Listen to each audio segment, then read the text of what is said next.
મમ્મીજી, દીક્ષા દીદીનો ફોન છે. વહુનો અવાજ સાંભળતા જ ગાયત્રીબેને ફટાફટ ફોન હાથમાં લીધો. હેલો કહેતાની સાથે જ સામેથી દીક્ષાનો ગભરાયેલો અવાજ આવ્યો. મમ્મી, એક લોચો થઈ ગયો છે. સાસુમાં બાથરૂમમાં લપસી પડ્યા છે અને એમના ડાબા હાથમાં ફ્રેક્ચર થઈ ગયું છે. આ સાંભળીને ગાયત્રીબેન તો ફાળ પડી હોય એમ ગભરાઈ ગયા અને એક જ શ્વાસે કેટલાય સવાલ પૂછી નાખ્યા. અરે પણ કેવી રીતે? ક્યારે? અત્યારે કેવું છે એમને? પાસે કોઈ છે કે નહીં? દીક્ષા રડતા રડતા બોલી. એ તો અત્યારે રાજકોટમાં જ છે. આજે રાત્રે એમને અમારી પાસે અમદાવાદ આવવાનું હતું, પણ હવે હાથમાં ફ્રેક્ચર થયું તો એ કેવી રીતે આવશે મમ્મી? હવે મારું શું થશે?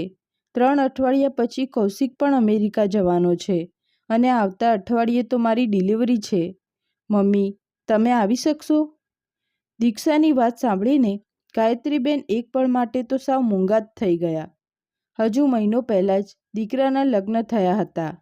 નવી નવી વહુ ઘરમાં આવી હતી એટલે પહેલાંથી જ એવું નક્કી હતું કે ડિલિવરી વખતે દીક્ષાની સાસુ અમદાવાદ જઈને 1.5 મહિના રોકાશે, જેથી બધું સચવાઈ જાય. પણ હવે અચાનક આખો ખેલ ફરી ગયો હતો. ગાયત્રીબેને મન મક્કમ કરીને કહ્યું, તું ચિંતા ન કર બેટા, હું કંઈક રસ્તો કાઢું છું. એટલું કહીને એમણે ફોન મૂકી દીધો. ફોન મૂકતાની સાથે જ એક ઊંડા વિચારમાં પડી ગયા. દીકરીની ચિંતા, ઘરની જવાબદારી અને નવી વહુ, બધું જ એકસાથે એમના મગજમાં ઘૂમવા માંડ્યું. પરિસ્થિતિ ખરેખર બહુ કાઠી થઈ ગઈ હતી. વેવણજીના હાથમાં ફ્રેક્ચર થવાથી ખાલી એમના માટે જ નહીં પણ આખા ફેમિલી માટે તકલીફો વધી ગઈ હતી. ગાયત્રીબેન હજુ ટેન્શનમાં બેઠા જ હતા ત્યાં જ વહુએ પાસે આવીને ધીમે રહીને કહ્યું, મમ્મીજી, તમે દીદી પાસે અમદાવાદ પહોંચી જાઓ. અહીંયા બધું હું સંભાળી લઈશ. વહુની વાત સાંભળીને ગાયત્રીબેન થોડા ખચકાયા. ત્યાં જ સસરાજી પણ બોલી ઉઠ્યા, હવે આમાં આટલું વિચારવાનું શું છે ગાયત્રી? ચિરાગ તો અહીંયા છે જ ને. હવે તો કાજલ પણ આવી ગઈ છે. તું અને સંજય ફટાફટ નીકળો. સસરાજીની વાત સાંભળીને ગાયત્રીબેન થોડા ગભરાઈને બોલ્યા, પણ પપ્પાજી, તમે કેવી રીતે રહેશો? તમારી સાર સંભાળ, ખાવા પીવાનું? આ સાંભળીને સસરાજી મલકાતા મલકાતા બોલ્યા, અરે દીકરી, મારી વહુ દીકરો પાસે નહીં હોય તો શું થયું? તારો દીકરો અને વહુ તો મારી પાસે છે જ ને. ગાયત્રીબેનને હજુ પણ પૂરો ભરોસો નહોતો બેસતો એટલે એ બોલ્યા, પપ્પાજી, ચિરાગને તો ઓફિસમાંથી નવરાશ જ નથી મળતી અને કાજલને તો હજુ માંડ 1 મહિનો થયો છે. એમના ભરોસે બધું કેવી રીતે મૂકી દઉં? આ સાંભળીને 80 વર્ષના ઘરડા સસરાજી હળવું હસીને બોલ્યા, હું શું કોઈ નાનું છોકરું છું કે મારું ધ્યાન નહીં રાખી શકું? અને કાજલ કંઈ બચ્ચું નથી કે ઘર નહીં સંભાળી શકે.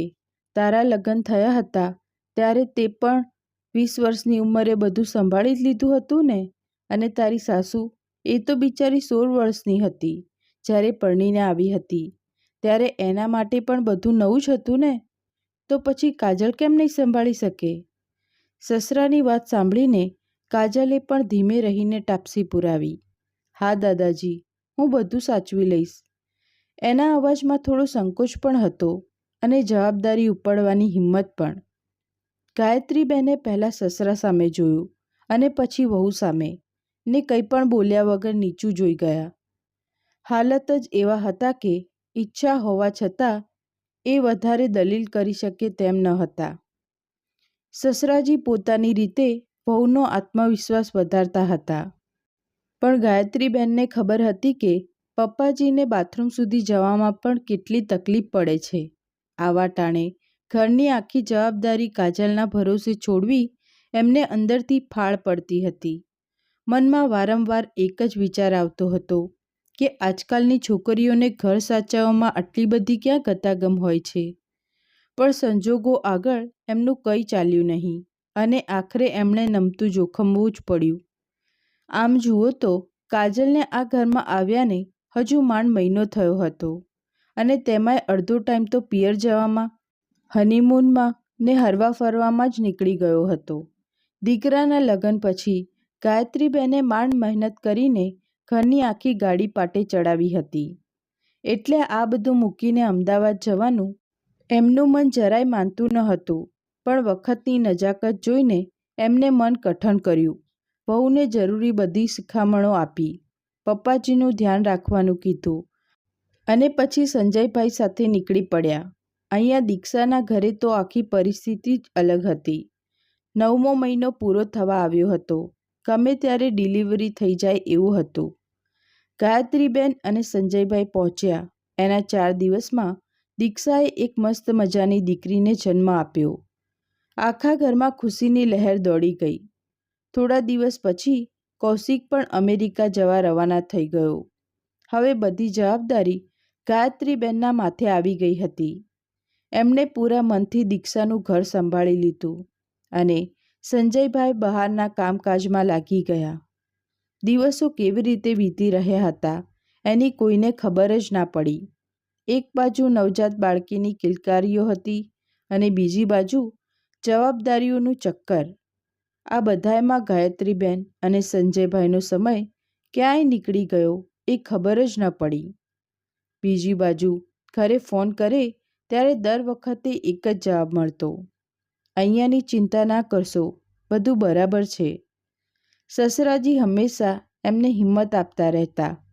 પણ ગાયત્રીબેનના મનમાં કોઈ ખૂણે હજુ પણ થોડી ચિંતા તો જીવતી જ હતી. 45 દિવસ પૂરા થયા એટલે દીક્ષાએ ધીમે રહીને કહ્યું, મમ્મી, આવતા અઠવાડિયે કૌશિક આવી જશે. હવે હું પણ થોડી સેટ થઈ ગઈ છું. તમારે હવે રાજકોટ જવું હોય તો જઈ શકો છો. આ સાંભળતા જ ગાયત્રીબેનનું મન જાણે ખેંચાઈને સીધું ઘરે પહોંચી ગયું. આટલા દિવસોથી ક્યાંક ને ક્યાંક એ પણ ઘરે પાછા જવા માટે બહુ આતુર હતા. દીક્ષાના કહેવાથી એમણે 2 દિવસ વધારે રોકાઈને વળતી ટિકિટ કરાવી લીધી. જતી વખતે એમને વિચાર્યું કે ઘરે પહોંચવાના સમાચાર સસરાજી, ચિરાગ કે કાજલને બિલકુલ આપવા નથી. એક નાનકડું સરપ્રાઈઝ થઈ જશે. આ વિચારીને જ ગાયત્રીબેનના મોઢા પર હળવું સ્મિત આવી ગયું. મનમાં ને મનમાં એ વિચારતા હતા કે પહેલીવાર કાજલના ભરોસે સસરાજી અને ઘર મૂક્યા છે તો થોડું જોવું તો પડશે ને કે એ બધું કેવી રીતે સંભાળે છે. ફોન પર તો હરખ-પદુડી થઈને હંમેશા એમ જ કહે છે કે બધું બરાબર છે. પણ સંજયભાઈને કહ્યા વગર પહોંચવાનો વિચાર થોડો અજીબ લાગતો હતો.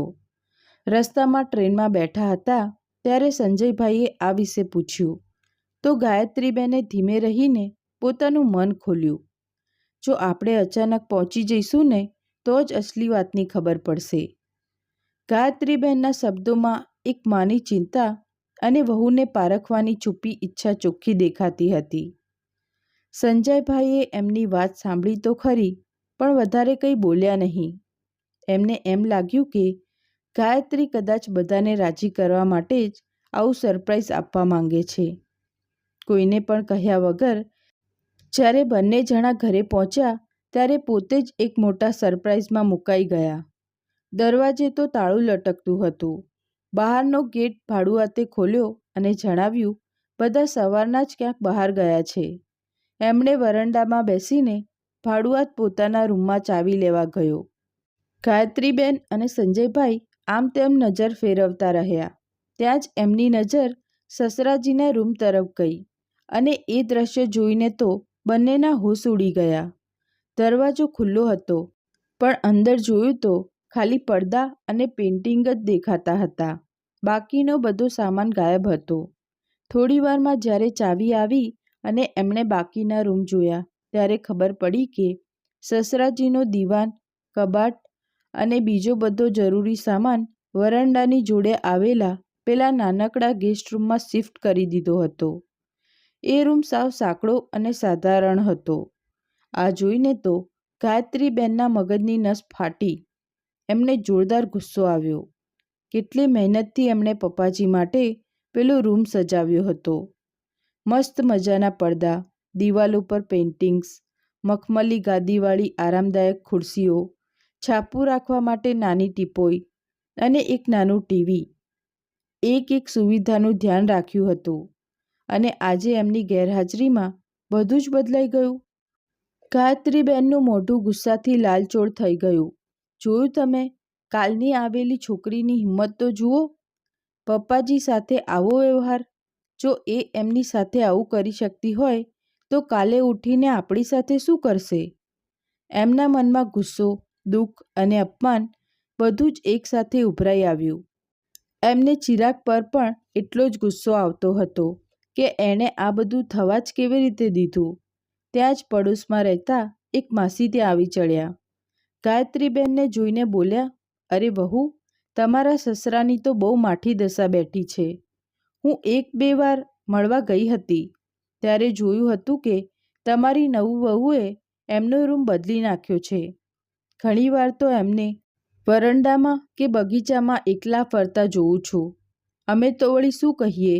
રખે ને કાલની છોકરી સામેથી કંઈ ઉલટો જવાબ આપી દે તો? બસ તમારા સસરાને જોઈને બહુ દયા આવે છે. તમે લોકોએ તો એમને કેટલું માનપાન આપ્યું હતું. પેલા પડોશનની વાત હજી પૂરી નહોતી થઈ ત્યાં તો ગાયત્રીબેનના મનમાં તોફાન વધુ તેજ થઈ ગયું. સામે સસરાજીને આ રીતે શાંત બેઠેલા જોઈને ગાયત્રીબેનનું હૈયું ભરાઈ આવ્યું. એમને હેમખેમ જોઈને શાંતિ તો થઈ, પણ અંદરને અંદર અપરાધ ભાવ પણ થવા લાગ્યો કે સાચી હકીકત જાણ્યા વગર એમણે મનમાં ને મનમાં કેવા કેવા વિચારો કરી લીધા હતા. એ ધીમે રહીને સસરા પાસે બેઠા અને બોલ્યા, પપ્પાજી, તમને જોઈને બહુ સારું લાગ્યું, પણ જો કોઈ તકલીફ હતી તો મને કહી દેવું જોઈતું હતું ને. આમ છુપાવવાની શું જરૂર હતી? ત્યારે સસરાજી મલકાતા મલકાતા બોલ્યા, અરે પહેલાં એ તો કહો કે તમે લોકોએ આવવાના સમાચાર કેમ ના આપ્યા? એમના આ સવાલ પર સંજયભાઈ થોડા ક્ષોભીલા પડી ગયા અને ધીમે રહીને બોલ્યા, એ તો આ ગાયત્રીને તમને બધાને સરપ્રાઈઝ આપવી હતી. સસરાજી લાકડીના ટેકે ખુરશી પરથી ઊભા થયા અને હળવું હસીને બોલ્યા, સરપ્રાઈઝ તો અમને બધાને મળી ગઈ છે. જો ખબર હોત કે તમે લોકો આવવાના છો તો હું આજે ડૉક્ટરની એપોઇન્ટમેન્ટ જ ના રાખત. આ સાંભળીને ગાયત્રીબેન ગભરાઈ ગયા. કેમ પપ્પાજી, શું થયું? બધું બરાબર તો છે ને? સસરાજીએ એકદમ સહજ થઈને જવાબ આપ્યો, અરે બધું બરાબર છે બેટા. એ તો ખાલી રૂટીન ચેકઅપ હતું. ડાયાબિટીસ પણ કંટ્રોલમાં છે. એમની વાત સાંભળીને બધાએ શાંતિનો શ્વાસ લીધો, પણ ગાયત્રીબેન હજુએ મૂંઝવણમાં હતા. એમણે આજુબાજુ નજર ફેરવતા ફેરવતા પૂછ્યું, પપ્પાજી, તમે અહીંયા આ નાનકડા ગેસ્ટ રૂમમાં કેવી રીતે? એમના અવાજમાં ફરિયાદ પણ હતી અને દુઃખ પણ. સસરાજીએ એમની સામે જોયું અને પછી હળવું મલકાઈને બોલ્યા, તારી વહુએ જ મને અહીં મોકલ્યો છે. આ સાંભળતા જ ગાયત્રીબેનના મનમાં ફરી સવાલોના વંટોળ જાગ્યા. પણ સસરાજીએ તરત વાત આગળ વધારી અને પેલી પડોશન સામે જોઈને કહ્યું, અને હા બહેનબા, તમે હમણાં મારી વહુના કાન ભંભેરતા હતા કે મને રૂમમાંથી કાઢી મૂક્યો છે, પણ જો ખરેખર એવું હોત તો હું અહીં આટલો ખુશ દેખાત ખરો? પડોશન થોડી ઝંખવાણી પડીને બોલી, સોરી અંકલ, મેં જે જોયું બસ એ જ કહી દીધું. સસરાજીએ શાંત અવાજમાં સમજાવ્યું, જુઓ, ઘણીવાર આપણે આપણી વાત એને નથી કહેતા જેને કહેવી જોઈએ, પણ બીજા બધાને કહી દઈએ છીએ. જો તમને જે લાગ્યું એ તમે મને કે મારી વહુને પૂછી લીધું હોત તો આ વાત અહીં જ પતી ગઈ હોત. એમની વાત સાંભળીને આખું વાતાવરણ જ બદલાઈ ગયું. ગાયત્રીબેન પણ ચૂપચાપ બધું સાંભળતા રહ્યા. પછી પપ્પાજીએ ગાયત્રીબેન સામે જોઈને નિરાંતે વાત માંડી, બેટા, સાચી વાત તો એ છે કે પેલા મોટા રૂમમાં મને એકલતા લાગતી હતી. અહીંથી ત્યાં ચાલવામાં પણ આળસ આવતી હતી, એટલે મેં તો હરવા ફરવાનું જ સાવ છોડી દીધું હતું. આ સાંભળીને ગાયત્રીબેન તો અચંબિત થઈ ગયા. તો તમે મને કેમ ના કીધું પપ્પાજી? સસરાજી થોડા સંકોચ સાથે હસ્યા. કેવી રીતે કહું દીકરી? જે રૂમના પડદા પસંદ કરવામાં તે કલાકો બગાડ્યા હતા, એને સજાવવામાં તે આટલી મહેનત કરી હતી, એ રૂમ માટે હું તને કેવી રીતે ના પાડી શકું? તું તો મારી લાડકવી વહુ છે. પછી એમણે સહેજ હસીને આગળ કહ્યું, પણ તારી વહુ તો મારી મા બની ગઈ છે. એણે તો ચોખ્ખું કહી દીધું કે દાદાજી, તમે આખો દિવસ રૂમમાં કેમ ભરાઈ રહો છો?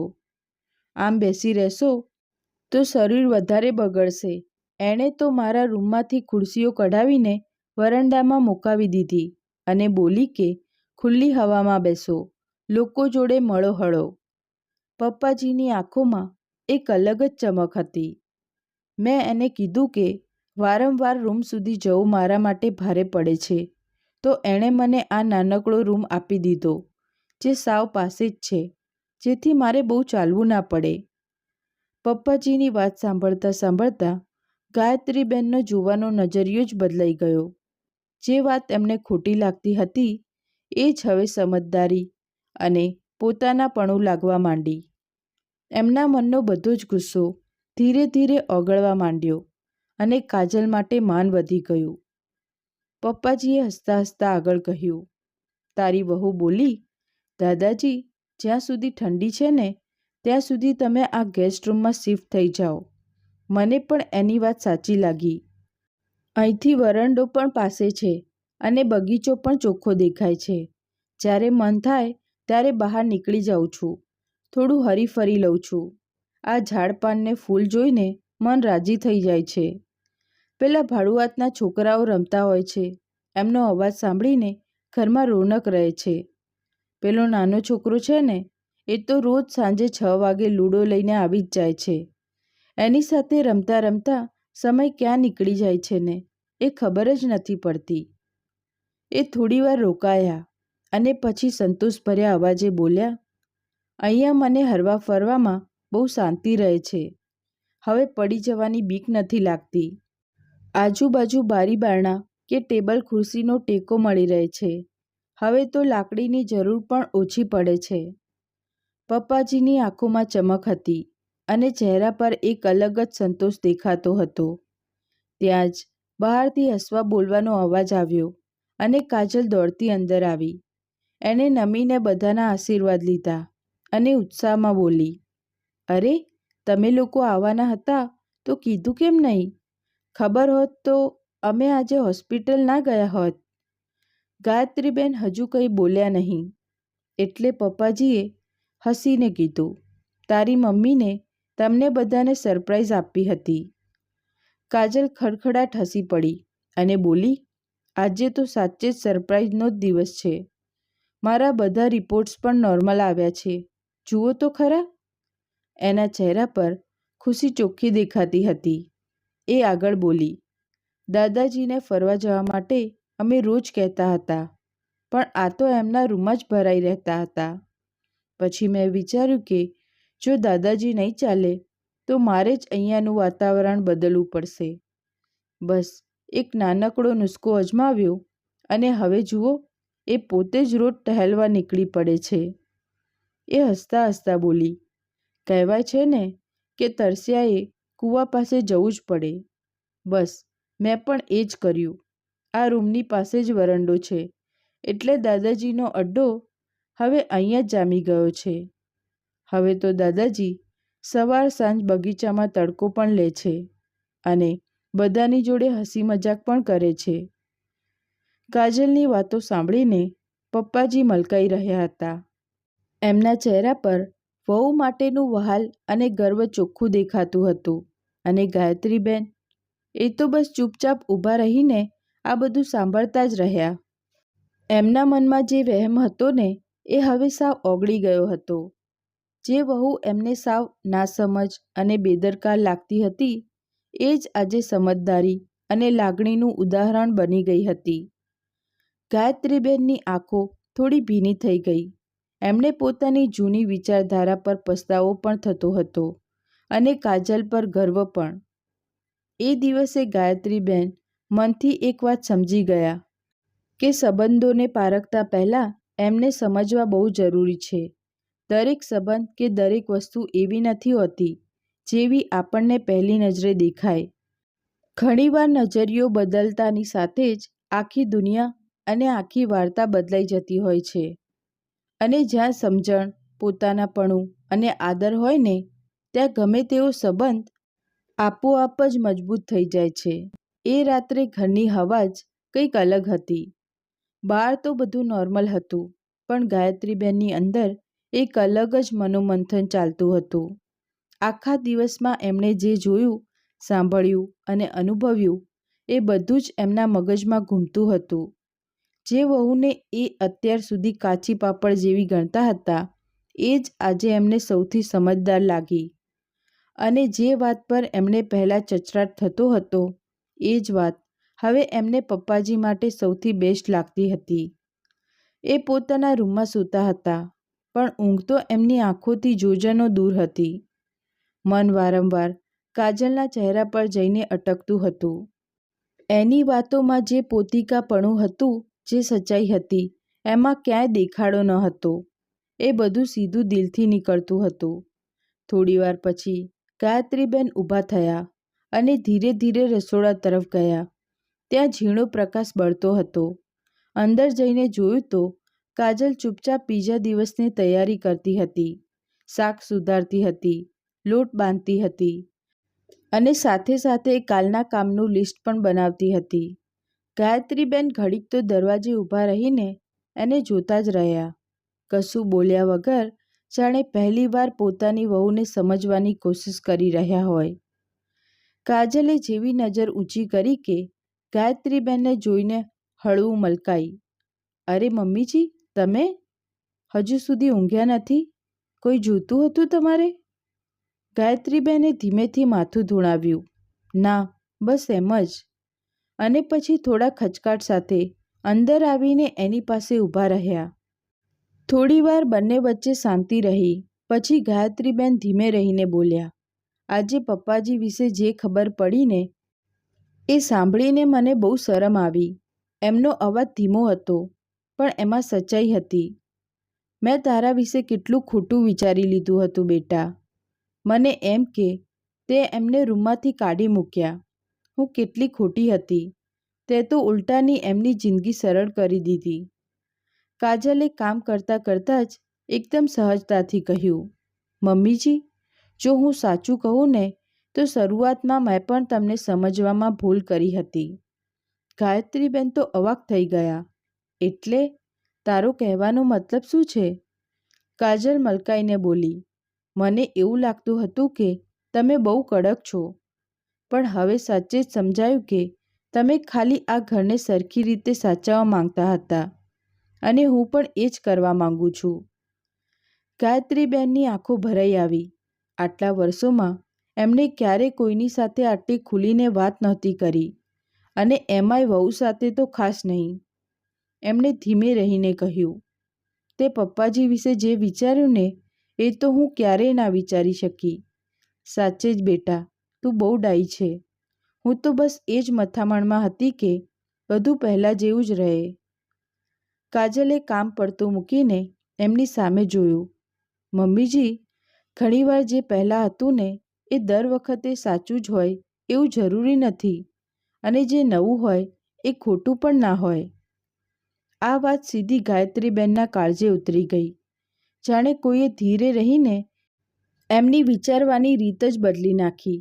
એ કશું બોલ્યા નહીં, બસ ચૂપચાપ ત્યાં ઊભા રહ્યા. પછી ધીમેથી બોલ્યા. ચાલ, આજથી આપણે બંને મળીને આ ઘર સાચવીશું, બહુ જ પ્રેમથી, જેવી તારી ઈચ્છા હોય ને બિલકુલ એમ જ. કાજલે તરત માથું ધુણાવ્યું.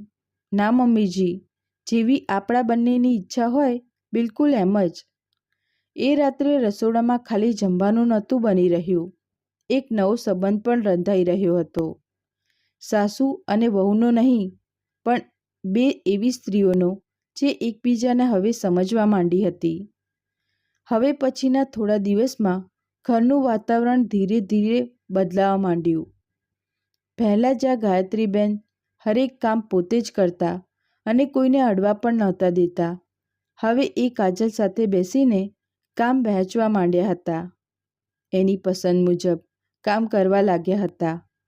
સવારની ચાથી લઈને રાતના જમવા સુધી બંને જણ સાથે રહેતા, વાતો કરતા, હસતા, અને ધીરે ધીરે એકબીજાની આદત પડતી જતી હતી. પપ્પાજી પણ હવે પહેલાં કરતાં વધારે રાજી રહેવા માંડ્યા હતા. એમના મોટાભાગનો સમય હવે વરાંડામાં કે બગીચામાં જ નીકળતો. ક્યારેક પેલા છોકરાઓ સાથે, ક્યારેક છાપા સાથે, તો ક્યારેક બસ એમ જ તડકો ખાતા ખાતા. પણ કહેવાય છે ને કે દરેક વાર્તામાં એક વળાંક આવે છે, અને આ ઘરમાં પણ આવ્યો. એક દિવસ સાંજે જ્યારે બધા ચા પીતા હતા ત્યારે ચિરાગ ઓફિસથી આવ્યો અને આવતાની સાથે જ બોલ્યો, મમ્મી, મારે તમારી સાથે એક અગત્યની વાત કરવી છે. એના અવાજમાં થોડી ગંભીરતા હતી. ગાયત્રીબેને તરત પૂછ્યું, શું થયું બેટા? બધું બરાબર તો છે ને? ચિરાગ થોડીવાર ચૂપ રહ્યો અને પછી બોલ્યો, મમ્મી, મારું પ્રમોશન થયું છે, પણ મારે બીજા શહેરમાં જવું પડશે. આ સાંભળતા જ જાણે સમય એક પળ માટે થંભી ગયો. ગાયત્રીબેનના હાથમાંથી કપ સહેજ ધ્રુજી ગયો. આટલા વર્ષો પછી ફરી એ જ ફાળ પડી, એ જ એકલતાનો ડર. ક્યારે જવાનું છે બેટા? 1 મહિનાની અંદર મમ્મી. ગાયત્રીબેન કશું બોલ્યા નહીં, બસ મૂંગા મોઢે બેસી રહ્યા. એમના મનમાં ફરી એ જ ચિંતાઓ દોડવા માંડી. ઘર, પપ્પાજી, કાજલ, આ બધું કેવી રીતે થશે? ત્યાં જ અચાનક કાજલનો અવાજ આવ્યો, તો જાઓ ને. બધાએ એની સામે જોયું. એ સાવ શાંત હતી. આવો મોકો તો ભગવાને આપ્યો છે, કંઈ દરેકને નથી મળતો. ઘરની ચિંતા તમે જરાય ના કરશો, અમે બધું સાચવી લઈશું. ગાયત્રીબેને એની સામે જોયું. આ વખતે એમની નજરમાં કોઈ સવાલ ન હતો, પણ પાક્કો ભરોસો હતો. આગળના થોડા દિવસો ઘરમાં એક અજીબ શાંતિ છવાયેલી રહી. બધા પોતપોતાના કામમાં તો લાગેલા હતા, વાતોય થતી ને હસવાનો અવાજ પણ સંભળાતો. પણ ગાયત્રીબેનની અંદર કંઈક ને કંઈક ચાલ્યા જ કરતું હતું. ચિરાગના જવાની વાત એમના મનમાં ક્યાંય ઊંડે ઘર કરી ગઈ હતી. એ વારંવાર બસ એ જ વિચારતા કે આટલા વર્ષો પછી માંડ આખું ઘર પાટે ચડ્યું છે, બધું બરાબર ગોઠવાયું છે, ત્યાં જ ફરી પાછો આ ફેરફાર કેમ? આખરે કેમ? પણ આ વખતે ફરક એટલો હતો કે એ પોતાની ચિંતા કોઈને કહી નહોતા શકતા. એ તો બસ ચૂપચાપ જોયા કરતા કે કાજલ દરેક પરિસ્થિતિને કેટલી આસાનીથી હેન્ડલ કરી રહી છે. એ દરેક નાની મોટી વાતમાં આગળ વધીને જવાબદારી ઉપાડી લેતી હતી. સવારે પપ્પાજીની દવા લેવાથી માંડીને સાંજની ચા સુધી, અને એની વચ્ચે ગાયત્રીબેનનું ધ્યાન રાખવાનું પણ એ જરાય નહોતી ભૂલતી. આ બધું જોઈને ગાયત્રીબેનના મનમાં જે ફાળ પડી હતી ને, એ ધીરે ધીરે ઓછી થવા માંડી, પણ સાવ પતી નહોતી ગઈ. એક દિવસ સવારની વાત છે. પપ્પાજી હંમેશની જેમ વરાંડામાં બેસીને તડકો ખાતા હતા. કાજલ એમની પાસે બેઠી હતી અને જૂના જમાનાની વાતો કરતી હતી. ગાયત્રીબેન રસોડામાંથી આ બધું જોતા હતા. ત્યાં જ અચાનક પપ્પાજીને સહેજ ચક્કર આવવા માંડ્યા. એમનો હાથ ખુરશી પરથી લપસ્યો અને એ થોડા ડગમગી ગયા. ગાયત્રીબેન તો ફાળ પડી હોય એમ ગભરાઈને બહાર દોડ્યા, પણ એ પહોંચે એ પહેલાં તો કાજલે એમને સાચવી લીધા હતા. એણે તરત જ એમને ખુરશી પર સરખા બેસાડ્યા, પાણી આપ્યું અને જરાય ગભરાયા વગર ચિરાગને ફોન કરી દીધો. પછી ડૉક્ટરને પણ બોલાવી લીધા. એની એક એક હરકતમાં ગજબની સમજદારી હતી, એક સંતુલન હતું. ના કોઈ ગભરાહટ, ના કોઈ ખોટી ચિંતા કે ના કોઈ ઉતાવળ. બસ પરિસ્થિતિને સંભાળવાની પૂરી તૈયારી. ડૉક્ટર આવ્યા ત્યાં સુધી ગાયત્રીબેનના ધબકારા તેજ હતા. એમને એવું લાગતું હતું કે જાણે બધું એમના હાથમાંથી છટકી રહ્યું છે. પણ કાજલ વારંવાર એમને સમજાવતી હતી, મમ્મીજી, તમે ટેન્શન ના લો, બધું બરાબર થઈ જશે. ડૉક્ટરે આવીને તપાસ કરી અને સમજાવ્યું, આ તો ખાલી અશક્તિને લીધે થયું છે, બહુ ચિંતા જેવું નથી, બસ થોડું ધ્યાન રાખવું પડશે. આ સાંભળીને ગાયત્રીબેને શાંતિનો શ્વાસ લીધો, પણ એમના મનમાં હવે એક નવી જ લાગણી જન્મી હતી. હવે એમને ચોખ્ખું દેખાતું હતું કે જે વહુને એ અત્યાર સુધી સંભાળવાની કોશિશ કરતા હતા, હકીકતમાં તો એ વહુ જ હવે આખા ઘરને સંભાળી રહી છે. એ દિવસ પછી ગાયત્રીબેનના સ્વભાવમાં મોટો ફેરફાર આવી ગયો. હવે એ દરેક વાતમાં કાજલ પર ભરોસો કરવા માંડ્યા. એ હવે એને ટોકતા નહીં, પણ સામેથી સલાહ લેવા માંડ્યા. ઘરના નાના નાના નિર્ણયોમાં પણ હવે કાજલનો અભિપ્રાય મહત્વનો બની ગયો. પપ્પાજી પણ હવે પહેલાં કરતાં વધુ રાજી રહેવા માંડ્યા હતા. એમનો દિવસ હવે રૂમમાં પૂરાઈ રહેવાને બદલે લોકો વચ્ચે હસવા બોલવામાં ને મજાક મસ્તીમાં નીકળતો હતો. અને સૌથી મોટી વાત તો એ કે હવે એમને જરાય એકલતા નહોતી લાગતી. પણ જિંદગી કંઈ હંમેશા સીધી લીટીમાં નથી ચાલતી. થોડા જ દિવસોમાં ફરી એક નવો વળાંક આવ્યો. ચિરાગના જવાની તારીખ નક્કી થઈ ગઈ. ઘરમાં ફરી પાછી દોડધામ શરૂ થઈ ગઈ. તૈયારીઓ, પેકિંગ અને આવા જવાવાળાની અવરજવર બધું એકસાથે ચાલતું હતું. ગાયત્રીબેન બહારથી તો એકદમ નોર્મલ દેખાતા હતા, પણ અંદર ને અંદર સાવ ભાંગી પડ્યા હતા. એમને એવું લાગતું હતું કે જાણે એકવાર ફરી આખું ઘર વિખેરાઈ જશે. ચિરાગ જવાના એક દિવસ પહેલાં રાત્રે બધા સાથે બેઠા હતા. પપ્પાજી, ગાયત્રીબેન, કાજલ અને ચિરાગ. હળવી વાતો ચાલતી હતી. ત્યાં જ ગાયત્રીબેન અચાનક બોલી ઉઠ્યા, ચિરાગ, જો તારે ના જવું હોય તો. એમના અવાજમાં એક માની બેચેની ચોખ્ખી દેખાતી હતી. પણ વાત પૂરી થાય એ પહેલાં જ કાજલે ધીમે રહીને એમનો હાથ પકડી લીધો. એ કંઈ બોલી નહીં, બસ એમની આંખોમાં જોયું. એ એક નજરમાં જ ગાયત્રીબેનને બધો જવાબ મળી ગયો. એમણે પોતાની વાત ત્યાં જ અટકાવી દીધી અને પહેલીવાર પોતાના દીકરાના નિર્ણયની આડે આવ્યા વગર એની સાથે ઊભા રહ્યા. બીજા દિવસે જ્યારે ચિરાગ નીકળવાનો હતો ત્યારે આખું ઘર ભાવુક થઈ ગયું હતું. ગાયત્રીબેને એને ગળે વળગાડ્યો. આંખોમાં આંસુ તો હતા, પણ આ વખતે એમણે એને રોક્યો નહીં. બસ એટલું જ કીધું, ખુશ રહેજે બેટા અને પોતાનું ધ્યાન રાખજે. ચિરાગે પણ મલકાતા મલકાતા કીધું, મમ્મી, તમે જરાય ચિંતા ન કરશો. અહીંયા બધું સંભાળવા માટે કાજલ છે ને.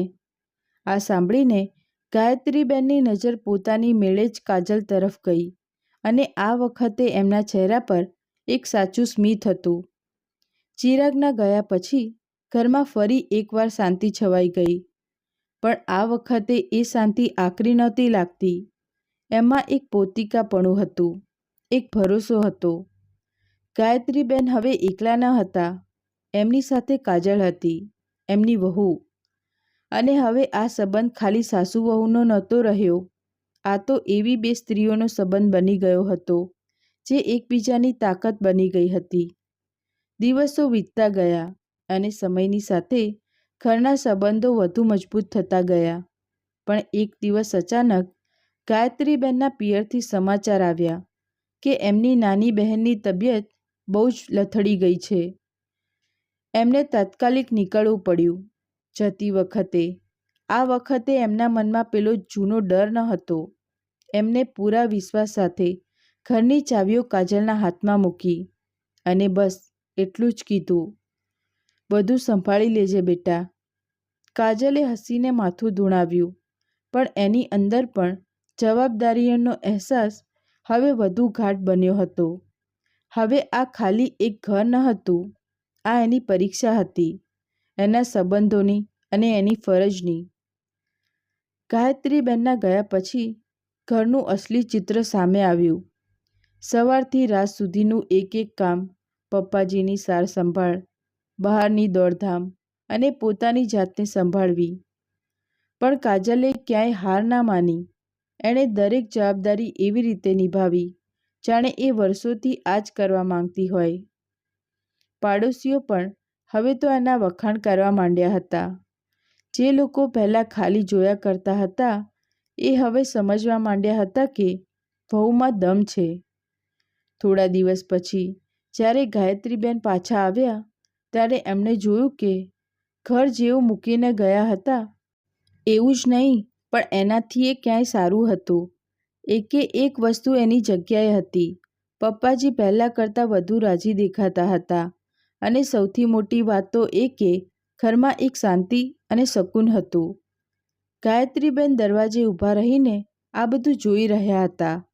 પછી એ ધીમે રહીને અંદર આવ્યા. કાજલ સામે જ ઊભી હતી. બંને જણા ઘડીક તો એકબીજા સામે જોતા જ રહ્યા અને પછી ગાયત્રીબેને આગળ વધીને એને ગળે વળગાડી દીધી. આ ભેટી પડવું એ ખાલી થેન્ક યુ ન હતું, પણ એક સ્વીકાર હતો, એક સંબંધની સાચી ઓળખ હતી. એ દિવસે ગાયત્રીબેને શબ્દો વગર જ માની લીધું કે આ ઘર હવે ખાલી એમનું નહીં, આ કાજલનું પણ એટલું જ છે અને કદાચ એ હવે પોતે પણ આ ઘરને પોતાના કરતાં વધુ સારી રીતે સમજે છે.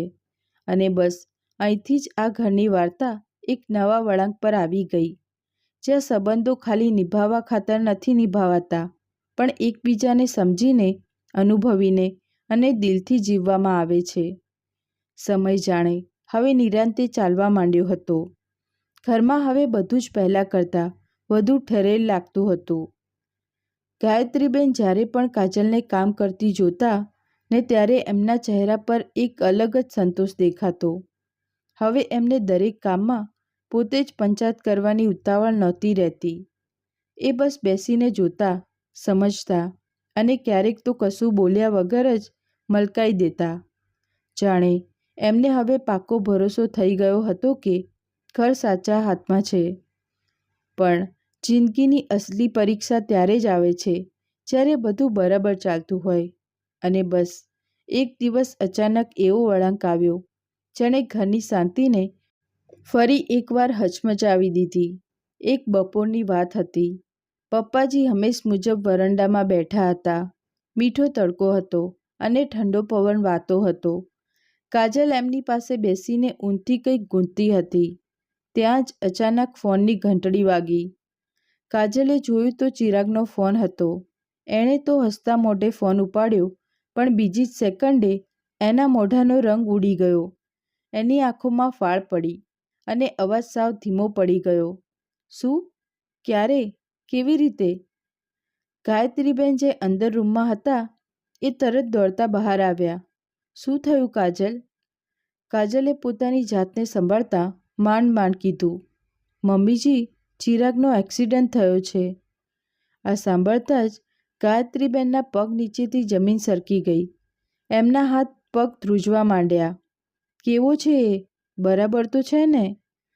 કાજલે તરત કીધું, ગભરાશો નહીં, બહુ ગંભીર નથી, પણ હોસ્પિટલમાં એડમિટ કર્યો છે. આપણે અત્યારે જ નીકળવું પડશે મમ્મીજી. એ ઘડીએ જો કોઈ સાવ ભાંગી પડે એમ હતું તો એ ગાયત્રીબેન હતા. પણ એમણે મન કઠણ કર્યું અને કદાચ પહેલીવાર કશું જ બોલ્યા વગર કાજલ સામે એવી રીતે જોયું જાણે કહેતા હોય કે હવે તું જ બધું સંભાળી લે. પછીના થોડા કલાકોમાં તો બધું એટલી ઝડપથી બન્યું કે કંઈ સમજાયું જ નહીં. ફટાફટ ટિકિટો બુક થઈ ગઈ, જરૂરી સામાન પેક થયો અને પપ્પાજીને પેલા પડોશીઓ ને ભાડુઆતના ભરોસે મૂકીને ગાયત્રીબેન ને કાજલ બંને ચિરાગ પાસે જવા નીકળી પડ્યા. આખા રસ્તે ગાયત્રીબેનની આંખો સામે બસ દીકરાનો ચહેરો જ દેખાતો હતો અને દિલમાં એક જ પ્રાર્થના ચાલતી હતી, બસ મારો દીકરો હેમખેમ હોય. હોસ્પિટલ પહોંચતાની સાથે જ એમણે ચિરાગને જોયો. હાથમાં પ્લાસ્ટર હતું ને કપાળે થોડું વાગ્યું હતું, પણ છોકરો હોશમાં હતો. ગાયત્રીબેન તો એને જોતા વેત જ રોઈ પડ્યા. બેટા, તું મજામાં તો છે ને? ચિરાગે સહેજ મલકાઈને કીધું, મમ્મી, હું એકદમ બરાબર છું. તમે આટલે લાંબે ધક્કો કેમ ખાધો? પણ ગાયત્રીબેન કશું બોલી જ ના શક્યા. એ તો બસ એનો હાથ પકડીને બેસી રહ્યા, જાણે હવે એને ક્યાંય જવા જ નહીં દે. આ આખા સમય દરમિયાન કાજલ સાવ શાંત રહી. એણે ડૉક્ટર જોડે વાત કરી, રિપોર્ટ સમજ્યા, દવાઓની દોડધામ કરી અને નાની નાની દરેક વાતનું ધ્યાન રાખ્યું. એટલું જ નહીં, એ ગાયત્રીબેનને પણ સાચવતી રહી. મમ્મીજી, તમે થોડીવાર બેસો તો ખરા, સવારના ભૂખ્યા છો, કંઈક ખાઈ લો. એ રાત્રે હોસ્પિટલના રૂમમાં ગાયત્રીબેનને પહેલીવાર એવો અહેસાસ થયો કે હવે એ સાવ એકલા નથી. એમની સાથે એક એવો ટેકો છે જેના પર એ આંખ મીચીને ભરોસો કરી શકે છે. પછીના થોડા દિવસમાં ચિરાગની તબિયતમાં ધીરે ધીરે સુધારો આવવા માંડ્યો. ડૉક્ટરે પણ કહી દીધું કે હવે ચિંતા જેવું કંઈ નથી, બસ થોડા અઠવાડિયામાં એ એકદમ ઠીક થઈ જશે. આ સાંભળીને ગાયત્રીબેનના જીવમાં જીવ આવ્યો. હૈયાનો ભાર સાવ હળવો થઈ ગયો. એક સાંજે જ્યારે ચિરાગ ઊંઘતો હતો ત્યારે ગાયત્રીબેન બારી પાસે ઊભા હતા. બહાર અંધારું થઈ ગયું હતું. એમણે ધીમે રહીને કીધું, જો તું ના હોત ને બેટા કાજલ, તો કદાચ હું મારી જાતને સંભાળી જ ના શકત. કાજલે હળવું મલકાઈને જવાબ આપ્યો, મમ્મીજી, હવે આપણે ક્યાં અલગ છીએ? આપણે એક જ પરિવાર છીએ. જે તમારું છે એ જ મારું છે. ગાયત્રીબેને એની સામે જોયું અને આ વખતે એમની આંખોમાં ખાલી આંસુ ન હતા, પણ એક ગજબની શાંતિ અને અતૂટ વિશ્વાસ હતો. થોડા દિવસો પછી જ્યારે બધું થાળે પડ્યું એટલે બધા ઘરે પાછા આવ્યા, પણ આ વખતે ઘર પહેલાં જેવું ન હતું. હવે એ ખાલી રહેવાની જગ્યા ન હતી, પણ એક એવો અહેસાસ બની ગયું હતું જ્યાં દરેક સંબંધ પહેલાં કરતાં વધુ ઊંડો અને મજબૂત થઈ ગયો હતો. પપ્પાજીએ જેવા આ લોકોને જોયા કે તરત જ એમના ચહેરા પર ખુશીની લહેર દોડી ગઈ. આવી ગયા તમે લોકો? જુઓ, હું એકદમ ટકોરા જેવો છું ને? ગાયત્રીબેને હસીને એમની સામે જોયું અને મનમાં ને મનમાં વિચાર્યું કે હવે સાચે જ બધું બરાબર છે. તે દિવસે રાત્રે જ્યારે બધા સાથે બેઠા હતા ત્યારે પપ્પાજીએ અચાનક કીધું, ખબર છે તમને બધાને, ઘર ત્યારે જ પૂરું થાય જ્યારે એમાં ખાલી માણસો નહીં પણ એકબીજા પ્રત્યે સમજણ પણ હોય. ગાયત્રીબેને ધીમે રહીને કાજલનો હાથ પકડી લીધો અને કશું જ બોલ્યા વગર ઘણું બધું કહી દીધું. હવે આ ઘરમાં ખાલી નામના સંબંધો ન હતા, હવે અહીંયા એક પરિવાર હતો. સાચે જ એક સાચો પરિવાર. ઘરે પાછા આવ્યા પછી જાણે જિંદગીમાં એક નવો જ રંગ પૂરાઈ ગયો હતો. પણ આ વખતે એ રંગમાં એક ઊંડાણ હતું, સમજણ હતી અને એક વણલખ્યો ભરોસો હતો જે દરેક સંબંધને અંદરથી જોડી રહ્યો હતો. ચિરાગ હવે પહેલાં કરતાં ઘણો સારો હતો અને ડૉક્ટરની સલાહ મુજબ આરામ કરતો હતો. ગાયત્રીબેન હવે પહેલાં જેવી ગભરાયેલી માં નહોતા રહ્યા, પણ દરેક વાતને સમજીને સંભાળનારા બની ગયા હતા. અને કાજલ, એ તો જાણે આ ઘરના તબકારા બની ગઈ હતી. દરેક નાની મોટી વાતમાં એની હાજરી વર્તાતી હતી. પપ્પાજી પણ હવે પહેલાં કરતાં વધુ રાજી રહેતા હતા. એમનો દિવસ હવે ખાલી પસાર નહોતો થતો, પણ દરેક પળ એ જીવતા હતા. ક્યારેક છોકરાઓ જોડે હસવું, ક્યારેક બગીચામાં ટહેલવું, તો ક્યારેક જૂની યાદો તાજી કરવી. ઘરનો ખૂણે ખૂણો હવે જાણે જીવતો થઈ ગયો હતો. પણ સંબંધોની અસલી ગહેરાઈ ત્યારે જ ખબર પડે જ્યારે કોઈ મોટો નિર્ણય લેવાનો હોય. અને એવો જ એક દિવસ આવ્યો જ્યારે ચિરાગે ધીમે રહીને બધાને બેસાડીને કીધું, મેં વિચારી લીધું છે, હું પાછો ત્યાં જઈશ, પણ આ વખતે એકલો નહીં.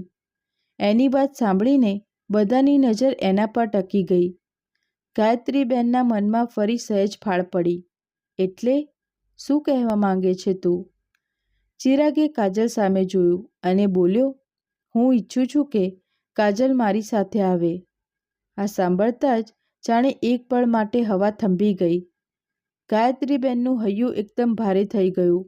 એ જાણતા હતા કે આ દિવસ ક્યારેક ને ક્યારેક તો આવશે જ, પણ આટલી જલ્દી આવી જશે એવું એમણે ધાર્યું ન હતું. પપ્પાજી પણ સાવ ચૂપ થઈ ગયા અને એમની આંખોમાં પણ હળવી ચિંતા દેખાવા માંડી. કાજલે પણ આ સાંભળ્યું, પણ તે તરત કંઈ બોલી નહીં. એણે પહેલાં ગાયત્રીબેન સામે જોયું, જાણે એમની રજા માંગતી હોય કે એમનું મન વાંચવા માંગતી હોય. ગાયત્રીબેનના મનમાં એ વખતે કેટલીય વાતો એકસાથે ચાલતી હતી. એક બાજુ એમણે પોતાની વહુને રોકી રાખવી હતી, જે હવે એમની આદત બની ગઈ હતી, અને બીજી બાજુ એ પોતાના દીકરાનો સાથ પણ નહોતા રોકી શકતા. થોડી વારની શાંતિ પછી ગાયત્રીબેને ઊંડો શ્વાસ લીધો અને ધીમા અવાજે બોલ્યા, જો તમે બંને મળીને આ નિર્ણય લીધો હોય તો મને કોઈ વાંધો નથી. આ કહેતી વખતે એમનો અવાજ ભલે શાંત હતો, પણ અંદરથી તો મન બહુ મૂંઝવણમાં હતું. કાજલે તરત આગળ વધીને એમનો હાથ પકડી લીધો. મમ્મીજી, હું ક્યાંય જઈ નથી રહી, બસ થોડી દૂર જ જાઉં છું. સંબંધ તો અહીંયા જ રહેશે ને? પપ્પાજીએ પણ હલવું મલકાઈને કહ્યું, જાઓ બેટા, હવે આ સમય છે તમારું ઘર આગળ વધારવાનો. અહીંની ચિંતા તમે ના કરશો, અમે સંભાળી લઈશું. એ દિવસ પછી ઘરમાં એક અલગ જ પ્રકારની તૈયારીઓ શરૂ થઈ ગઈ. સામાન બાંધવો, જરૂરી વસ્તુઓનું લિસ્ટ બનાવવું, સગા વહાલાને મળવું. પણ આ વખતે વાતાવરણમાં પહેલાં જેવો ડર કે ઉદાસી ન હતા. એક પોતિકાપણું હતું. નીકળવાના એક દિવસ પહેલાં ગાયત્રીબેન અને કાજલ બંને સાથે બેઠા હતા. સાવ ચૂપચાપ, કંઈ પણ બોલ્યા વગર. જાણે બંનેને ઘણું બધું કહેવું હતું, પણ શબ્દો ટૂંકા પડતા હતા. થોડીવાર પછી ગાયત્રીબેને ધીમે રહીને કીધું, જો બેટા, જ્યારે તું આ ઘરમાં આવીને ત્યારે મને એવું હતું કે હું તને બધું શીખવાડીશ. પણ આજે મને સમજાય છે કે તારા પાસેથી તો મેં ઘણું બધું શીખ્યું છે. કાજલની આંખો ભરાઈ આવી. મમ્મીજી, જો તમે ના હોત ને તો કદાચ હું મારી જાતને ક્યારે સાબિત જ ના કરી શકત. એ રાત્રે એ બંને ખાલી એકબીજાને સમજ્યા જ નહીં, પણ પૂરા દિલથી અપનાવી લીધા. બીજા દિવસે જ્યારે ચિરાગ અને કાજલ નીકળવાના હતા, ત્યારે પપ્પાજી વરંડામાં ઊભા હતા. ગાયત્રીબેન દરવાજે અને આખું ઘર જાણે એમને જતાં જોઈ રહ્યું હતું. કાજલે નમીને પપ્પાજીના પગે લાગ્યું. પપ્પાજી, તમારું ધ્યાન રાખજો હો. પપ્પાજીએ એના માથે હાથ મૂક્યો. તું ચિંતા ના કરીશ બેટા, હવે તો તે અમને જીવતા શીખવાડી દીધું છે. ગાયત્રીબેન પાસે આવતાની સાથે જ કાજલથી રહેવાયું નહીં. એ એમને વળગી પડી. મમ્મીજી, હું જલ્દી આવીશ. ગાયત્રીબેને એના માથે હાથ ફેરવતા ફેરવતા કીધું, બહુ જલ્દી આવવાની જરૂર નથી, તું બસ ત્યાં ખુશ રહેજે. ગાડી ધીરે ધીરે દૂર ગઈ અને ગાયત્રીબેન ત્યાં સુધી જોતા રહ્યા જ્યાં સુધી એ નજરથી ઓઝલ ના થઈ ગઈ. ઘરની અંદર પાછા વળતી વખતે આજે પહેલીવાર ગાયત્રીબેનને થોડી એકલતા લાગી. પણ આ વખતે આ એકલતા એમને તોડી નહોતી રહી, ઉલટાને એમને મજબૂત બનાવતી હતી. કારણ કે હવે એમને ખબર હતી કે સંબંધો કોઈ છેટા રહેવાથી નથી તૂટતા, એ તો સમજણથી બને છે. થોડા અઠવાડિયા પછી ફોનની રિંગ વાગી. સામે છેડેથી કાજલનો એકદમ રાજીપો હોય એવો અવાજ આવ્યો. મમ્મીજી, મેં અહીંયા પણ બધું સેટ કરી દીધું છે, બધું સાચવી લીધું છે. ગાયત્રીબેન તો મલકાઈ ગયા. મને ખબર જ હતી વહુ. અને એ સ્મિતમાં એક ગજબનો ગર્વ હતો, સંતોષ હતો અને એક પૂરો થતો સંબંધ હતો. હવે આ વાર્તા ખાલી એક ઘરની નહોતી રહી, આ તો એવા વિચારની વાર્તા બની ગઈ હતી જ્યાં જૂની પરંપરાઓ અને નવી સમજણ ભેગી મળીને એક નવો પરિવાર બનાવે છે.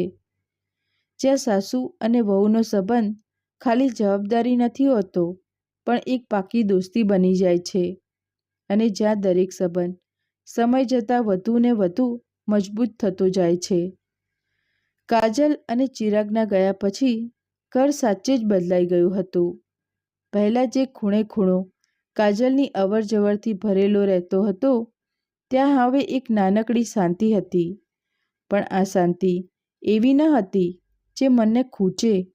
આ તો બસ એક આદત બદલવા જેવું હતું. ધીરે ધીરે ગાયત્રીબેને પોતાની જાતને આ નવા માહોલમાં ઢાળી દીધી. હવે એમની સવાર પહેલાં જેવી ભાગદોડવાળી નહોતી રહી. એ નિરાંતે ઉઠતા, પપ્પાજી સાથે ચા પીતા અને પછી વરંડામાં બેસીને ઘડીક તડકો ખાતા. પપ્પાજી પણ હવે પહેલાં કરતાં વધુ એક્ટિવ થઈ ગયા હતા. ક્યારેક જાતે જ છોડવાઓને પાણી પાતા, ક્યારેક પેલા છોકરાઓ જોડે બેસી જતા, તો ક્યારેક જૂના કિસ્સાઓ સંભળાવતા. પણ દોસ્તો, જિંદગી ક્યારે એકધારી નથી રહેતી. થોડા અઠવાડિયા પછી જ ફરી એક સમાચાર આવ્યા. આ વખતે સમાચાર બહુ જ ખુશીના હતા. કાજલે ફોન પર કીધું, મમ્મીજી, મને લાગે છે કે હું મા બનવાની છું. આ સાંભળતાની સાથે જ ગાયત્રીબેનના ચહેરા પર એક અલગ જ ચમક આવી ગઈ. એમની આંખો ભરાઈ આવી, જાણે કોઈ નવી શરૂઆતનું એંધાણ મળી ગયું હોય. પપ્પાજીને જ્યારે આ ખબર પડી ત્યારે તો એ ખુશીથી ખીલી ઉઠ્યા. જોયું, હવે આપણું ઘર ફરી પાછું કિલકિલાહટથી ભરાઈ જશે. ગાયત્રીબેનનું મન તો એ જ સેકન્ડે કાજલ પાસે પહોંચી જવા તલપાપડ હતું, પણ આ વખતે એમણે પોતાની જાતને રોકી. એ જાણતા હતા કે કાજલ હવે ખાલી એમની વહુ નહીં, પણ એક જવાબદાર અને સમજદાર સ્ત્રી બની ગઈ છે, જે પોતાના નિર્ણયો જાતે લઈ શકે છે. એમણે બસ એટલું જ કીધું, પોતાનું ધ્યાન રાખજે બેટા, અને ટાઈમ ટુ ટાઈમ અપડેટ આપતી રહેજે. બીજી બાજુ કાજલ પણ દરેક વાતમાં ગાયત્રીબેનને સામેલ કરતી. ડૉક્ટરના રિપોર્ટ હોય, ખાવા પીવાની વાત હોય કે રોજની નાની નાની વાતો, બંને વચ્ચે છેટું હોવા છતાંય હવે કોઈ અંતર નહોતું રહ્યું. કલાકો સુધી ફોન પર વાતો ચાલતી, પણ કહેવાય છે ને કે દરેક ખુશીની સાથે એક નાનકડી પરીક્ષા પણ આવે જ છે. એક દિવસ અચાનક કાજલની તબિયત બગડી. ચિરાગ તો સાવ ગભરાઈ ગયો. એણે તરત જ ગાયત્રીબેનને ફોન જોડ્યો. ગાયત્રીબેને એક પળનોય વિચાર ના કર્યો. એમણે પપ્પાજીને કીધું, પપ્પાજી, હું જાઉં છું. પપ્પાજીએ મલકાતા મલકાતા માથું ધૂણાવ્યું. હા બેટા, અત્યારે ત્યાં તારી જ જરૂર છે. આ વખતે જ્યારે ગાયત્રીબેન એ ઘરે પહોંચ્યા ને, ત્યારે માહોલ સાવ અલગ હતો. હવે એ કોઈ મહેમાન બનીને નહોતા ગયા, પણ એક મજબૂત ટેકો બનીને ગયા હતા. કાજલને જોઈને એમનું હૈયું ભરાઈ આવ્યું. એ થોડી નબળી લાગતી હતી, પણ એની આંખોમાં એ જ જૂની હિંમત હતી. ગાયત્રીબેને કશું જ બોલ્યા વગર એનો હાથ પકડી લીધો. હવે હું આવી ગઈ છું ને બેટા, ચિંતા ના કરીશ. કાજલની આંખોમાં આંસુ આવી ગયા. મમ્મીજી, એ એક જ શબ્દમાં જેટલું પોતિકાપણું હતું ને, એટલું કદાચ હજારો વાતોમાં પણ નહીં હોય. પછીના થોડા અઠવાડિયામાં ગાયત્રીબેને કાજલનું એવી રીતે ધ્યાન રાખ્યું જેવું ક્યારે એમણે દીક્ષાનું રાખ્યું હતું. પણ આ વખતે ફરક એટલો હતો કે એ દરેક વાત કાજલને પૂછીને કરતા. એની પસંદ, એની જરૂરિયાત, બધી જ વાતનું પૂરું ધ્યાન રાખતા. ચિરાગ પણ આ બધું જોઈ રહ્યો હતો.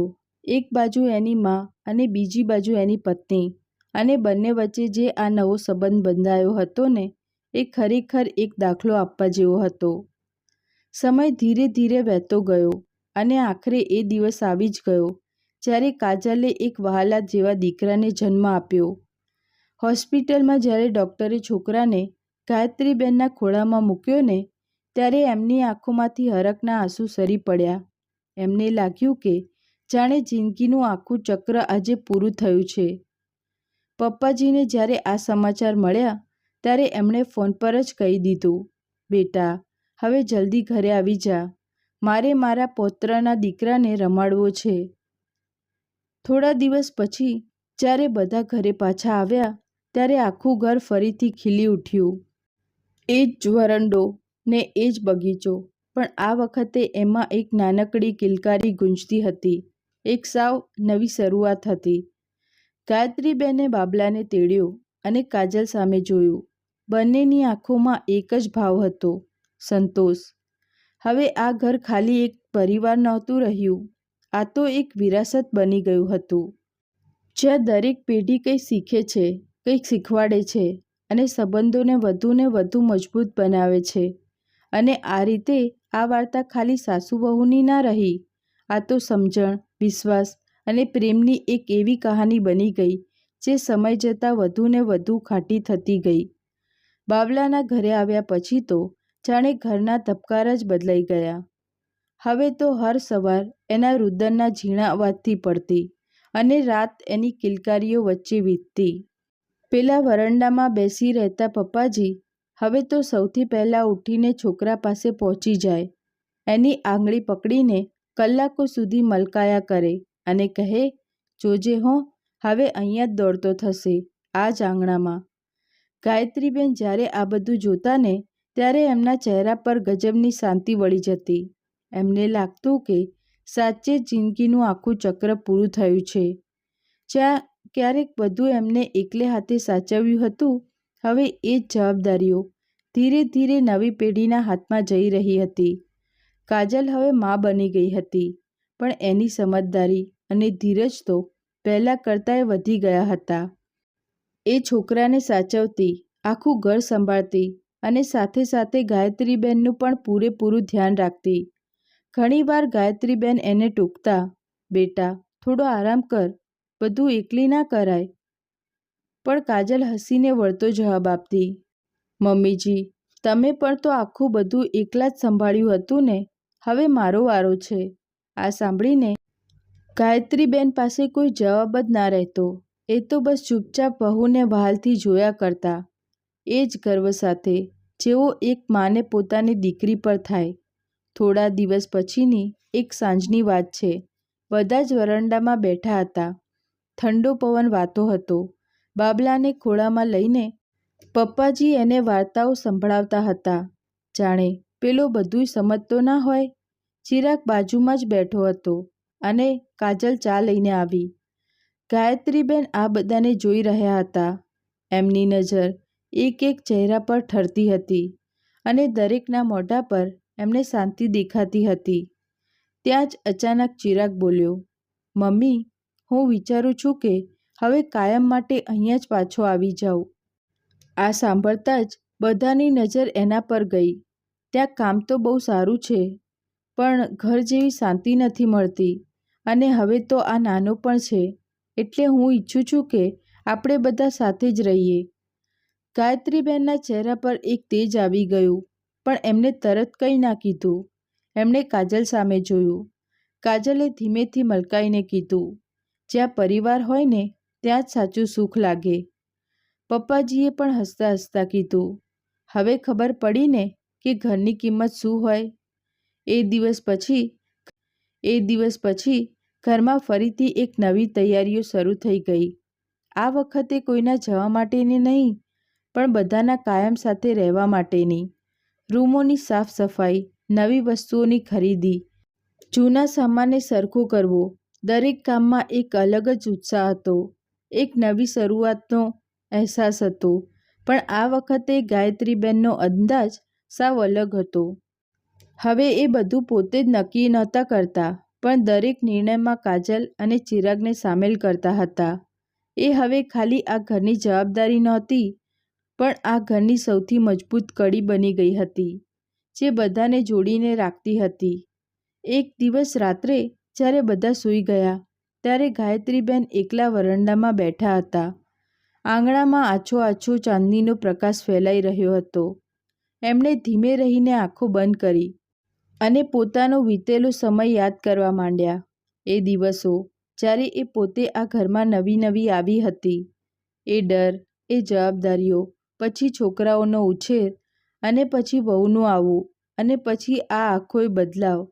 એમની આંખમાંથી આંસુ સરી પડ્યા, પણ આ આંસુ દુઃખના ન હતા, એ તો સંતોષના હતા. એમને લાગ્યું કે એમણે જિંદગીમાં જે કંઈ પણ કર્યું એ બધું ક્યાંક ને ક્યાંક સાચી દિશામાં ગયું છે. ત્યાં જ પાછળથી સહેજ પગરવ સંભળાયો. કાજલ ત્યાં આવીને એમની પાસે બેસી ગઈ. મમ્મીજી તમે હજી ઊંઘ્યા નથી? ગાયત્રીબેને સહેજ મલકાઈને કીધું. ઊંઘ તો આવતી હતી, પણ વિચાર્યું કે ઘડીક પોતાની જાત જોડે વાત કરી લઉં. કાજલે એમનો હાથ પકડી લીધો. હવે એકલા વાતો કરવાની જરૂર નથી મમ્મીજી, હું છું ને. ગાયત્રીબેને એની સામે જોયું અને એ પળે એમને અહેસાસ થયો કે એમણે એક દીકરી મળી ગઈ છે. એમણે ધીમે રહીને કીધું, તું વહુ બનીને આવી હતી, પણ દીકરી બનીને રહી ગઈ. કાજલની આંખો ભરાઈ આવી. એણે ગાયત્રીબેનના ખભા પર માથું મૂકી દીધું. એ રાત્રે એ વરંડામાં ખાલી બે સ્ત્રીઓ નહોતી બેઠી, પણ એક અતૂટ વિશ્વાસ અને પ્રેમનો સંબંધ બેઠો હતો. ત્યાં બે પેઢીઓ બેઠી હતી, જે એકબીજાને પૂરેપૂરી સમજી ચૂકી હતી, એકબીજાને સ્વીકારી ચૂકી હતી અને હવે એકબીજા વગર સાવ અધૂરી હતી. હવે આ ઘરમાં ખાલી નામના સંબંધો ન હતા, અહીંયા સાચું પોતીકાપણું હતું, અતૂટ વિશ્વાસ હતો અને એક એવો પ્રેમ હતો જે સમય જતાં વધુ ને વધુ મજબૂત થતો ગયો. અને સાચું પૂછો તો કદાચ આ જ દરેક ઘરની અસલી કહાની હોય છે, જ્યાં શરૂઆતમાં થોડી ગેરસમજણો હોય છે, થોડું છેટું હોય છે, પણ જો દિલ ચોખ્ખું હોય અને દાનત સાચી હોય ને, તો એ જ સંબંધો દુનિયાના સૌથી સુંદર સંબંધો બની જાય છે. તો તમને વાર્તા કેવી લાગી? કોમેન્ટ બોક્સમાં જરૂરથી જણાવજો. અને તમને વાર્તા ગમી હોય તો લાઈક, કોમેન્ટ અને શેર કરજો. અને જો તમે નવા હોય તો અમારી ચેનલને સબસ્ક્રાઈબ કરજો. જય શ્રી કૃષ્ણ.